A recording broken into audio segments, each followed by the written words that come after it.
ओम शांति।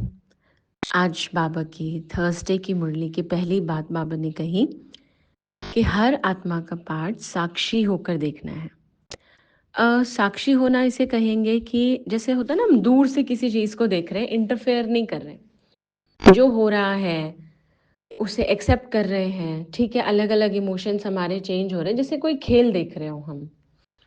तो जैसे अब कई अपने ही जीवन में लोग हैं, रिश्ते ऐसे हैं या अननोन भी हैं जिनके साथ मिलना होता है या काम करना होता है, तो उनके अंदर भी ना बहुत सारे चेंजेस होते हैं। जैसे सपोज आप एक सीन को विजुअलाइज कीजिए, कोई घर का मेंबर या ऑफिस का मेंबर सडनली आता है और ज़रा सी बात पे किसी को डांटना शुरू हो जाता है। तो अब हम भी बीच में इंटरफेयर करने के लिए कूद पड़े, ऐसा बोलेंगे हम कि हम उस मैदान में जैसे कूद पड़े कि ऐसे कैसे बोल दिया आपने, आपको क्या है, घर का गुस्सा यहाँ निकाल रहे हो, कहाँ का गुस्सा कहाँ निकाल रहे हो।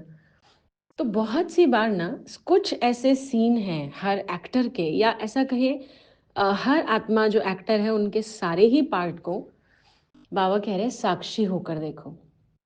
हर बार ना इंटरफेयर करने की ज़रूरत नहीं होती है।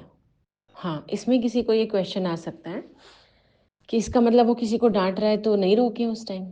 जब तक बात बहुत ज़्यादा नहीं बिगड़ती हुई लग रही है तब तक हम इंटरफेयर ना करें तो बहुत अच्छा है। हाँ, अगर शुरुआत में ही रोकना है हमें, तो हम एक बीच में, अगर हमारा अधिकार है, हमें इतना विश्वास है कि सामने वाले दो लोगों में से कोई एक हमारी बात को मान लेगा, तो हम ज़रूर कहें। नहीं तो कई बार क्या होता है, वो दो आत्माएं ना अपना हिसाब किताब चुकतो कर रही हैं और हमने इंटरफेयर किया, तो या तो हम भी आ गए उस चक्रव्यूह में, और आपने देखा होगा कई बार लड़ाई बचाने जा रहे हैं और हमसे ही लड़ाई हो गई। तो हर सिचुएशन के ऊपर डिपेंड करता है। यहाँ ऐसा भाव बिल्कुल भी नहीं है कि कुछ गलत होते हुए देखकर हम चुपचाप एकदम आंखें बंद करके बैठ जाएं, नहीं। लेकिन कई बार ये रोल देखने की बात, जैसे हम एक एग्जांपल ले सकते हैं। समझिए एक शॉपिंग मॉल में हम जा रहे हैं और एक मम्मी और एक बच्चा जा रहा है। अब वो बच्चा जिद कर रहा है, मुझे ये चीज़ दिला दो, और उसकी मदर जो है वो नहीं दिला रही है।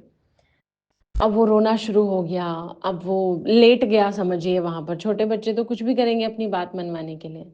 अब देखिए, मदर को मालूम है क्या करना है, कैसे करना है, बच्चे को कैसे स्ट्रांग बनाना है, कैसे स्ट्रिक्ट रहना है। अब हम बीच में इंटरफेयर करके बोल रहे हैं उस मदर को, आप कैसे हो, देखो दिला नहीं सकते, या ये होता है, या हम कहें उस बच्चे को लाओ हम दिला देते हैं। तो हम दो आत्माओं के पार्ट के बीच में इंटरफेयर करने से उस बच्चे को भी गलत संस्कार डाल रहे हैं कि हाँ, हम रोएंगे तो मदर ना सही पर किसी न किसी को तरस आएगा और कोई दिलाएगा।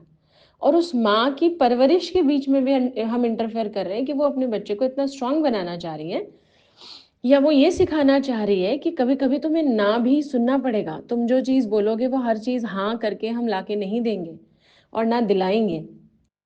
तो ऐसे बहुत से कैरेक्टर्स हैं जिसमें हमें ये ध्यान रखना है, चाहे वो हमारे घर के हैं चाहे वो बाहर हैं, कि हमें उन एक्टर्स का रोल साक्षी होकर देखना है। दूसरी बात आज बाबा ने कही है, जैसे जो पति पत्नी जब ज्ञान मार्ग में चलने की कोशिश करते हैं या आध्यात्म में, तो बाबा ने आज एग्जाम्पल दिया, जैसे 3 लेग रेस होती है ना, आपने देखा होगा, दो के पैर बांध दिए जाते हैं, एक एक पैर बांध दिया जाता है और दूसरा पैर फ्री रखा जाता है और भागना होता है, और उसमें जो जीत गया वो विनर होता है। और उसके लिए प्रैक्टिस चाहिए दोनों पैरों को तालमेल के साथ चलाने की, नहीं तो गिर जाएंगे। तो बाबा भी कहते हैं कई बार इस आध्यात्मिक मार्ग में भी क्या होता है, अगर दो का तालमेल नहीं है तो बाबा कहते हैं अगर एक बढ़ने की कोशिश करता है तो दूसरा रोक देता है। और कई बार सच में हमने देखा, मान लेते हैं कि पत्नी अगर ज्ञान मार्ग में आध्यात्म में आगे बढ़ रही है, तो किसी ना किसी बहाने से अगर पति ने रोका तो वो भी गलत है, क्योंकि हम किसी अच्छी चीज़ के लिए रोक रहे हैं। और सेम है, अगर पति ऐसे मार्ग पर चल रहा है तो पत्नी का भी फर्ज है कि वो साथ दे, ना कि पीछे खींचे।